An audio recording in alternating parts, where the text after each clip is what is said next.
The moment the summons reached my cell, every instinct in my body screamed that I was already dead. Alien guards, towering, Chitan-armored beings with plasma halberds, stood in perfect formation outside the energy bars. Their eyes didn't meet mine.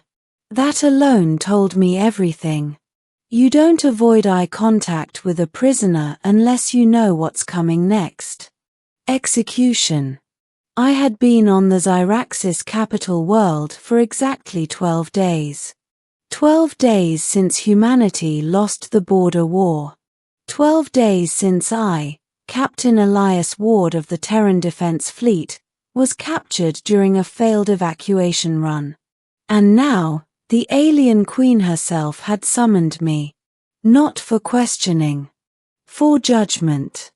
As they marched me through the palace halls, I felt the weight of history pressing in from every side. The walls were alive with glowing sigils, records of conquered species, extinct empires, civilizations reduced to footnotes under Zyraxis rule. Each symbol pulsed softly, as if reminding me that humans were next. But that was only the beginning. The throne room doors opened with a sound like thunder tearing through stone. Inside, the air was thick with tension. Hundreds of alien nobles filled the amphitheater-like chamber, their voices falling silent the instant I stepped forward. At the far end, upon a throne grown directly from living crystal, sat Queen Velith. She was furious. Her 4 eyes burned like dying stars. The bioluminescent veins along her obsidian skin flared crimson, a clear sign of rage among her kind. Her claws dug into the armrests of the throne, cracking the crystal. This wasn't a performance. Something had gone terribly wrong. "Kneel," commanded a herald. I didn't. Not because I was brave, but because I was tired of dying afraid. A ripple of shock passed through the hall. Guards tightened their grips. Velith rose slowly from her throne, her towering form casting a shadow that swallowed me whole. "So," she said, her voice echoing directly inside my skull, "this is the human who refuses to kneel."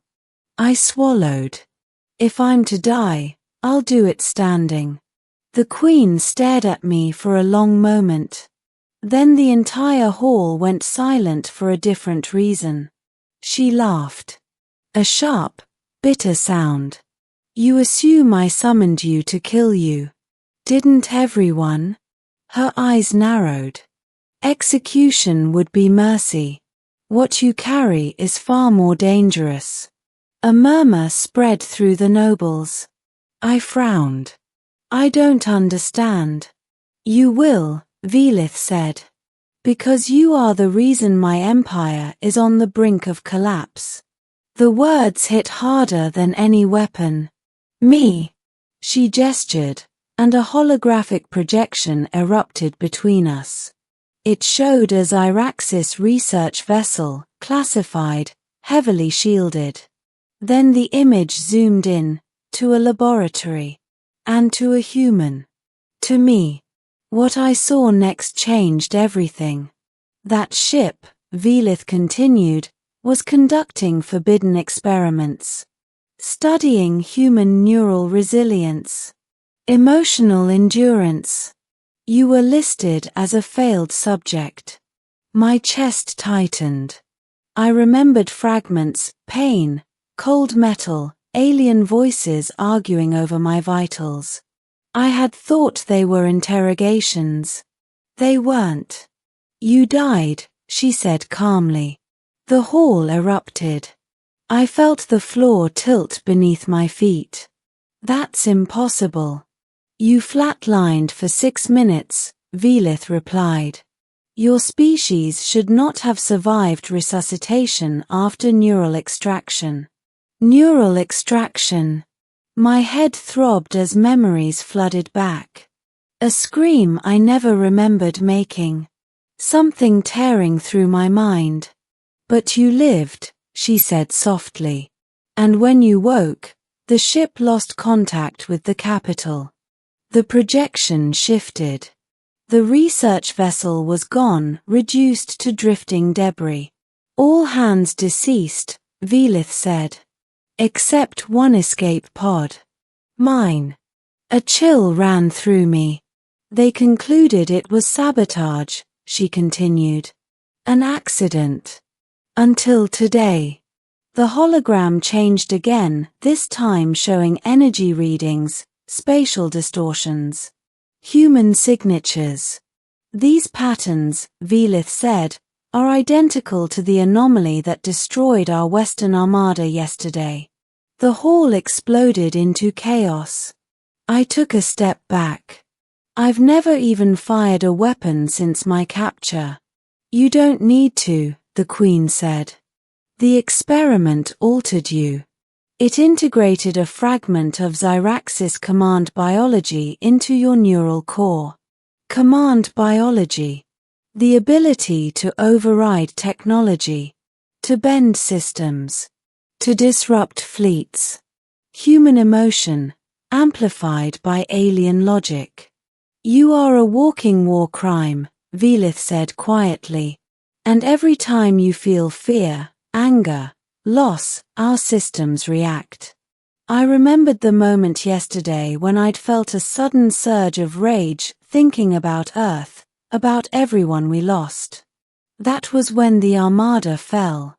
Around 45% into my life, everything I thought I knew collapsed. I didn't choose this, I whispered. No, Velith agreed. Which is why you're not dead. She descended the steps of the throne, stopping just inches from me. Her voice lowered. You are proof that humanity was never weak. You adapt. You survive. Even when broken. Her fury faded, replaced by something far more dangerous. Respect. My council demands your execution, she said. My generals demand your dissection. And you? I asked. She met my gaze. I demand the truth. I took a breath. The truth is, I don't want to be a weapon. I just want this war to end. Silence. Then Velith did something no one expected. She knelt. The hall froze. Help me stop it, she said. Help me dismantle the systems that created you. Or this galaxy will burn, by accident or by human grief. In that moment, I understood. This wasn't about power. It was about fear. Fear of what humanity could become if pushed too far. I reached out, placing my hand against the living crystal of the throne. I felt the Empire's systems hum, then soften. For the first time, Xyraxis technology listened to a human. The war didn't end that day. But it changed. I became a bridge between rage and reason, between alien logic and human emotion. Together, we dismantled the programs, exposed the experiments, and forced peace through truth instead of annihilation. As for Queen Velith, she never raised her voice at me again. Because she knew the truth she revealed that day wasn't about my execution. It was about the moment the galaxy realized that humanity's greatest weapon was its refusal to stop feeling. And that scared them more than any fleet ever could.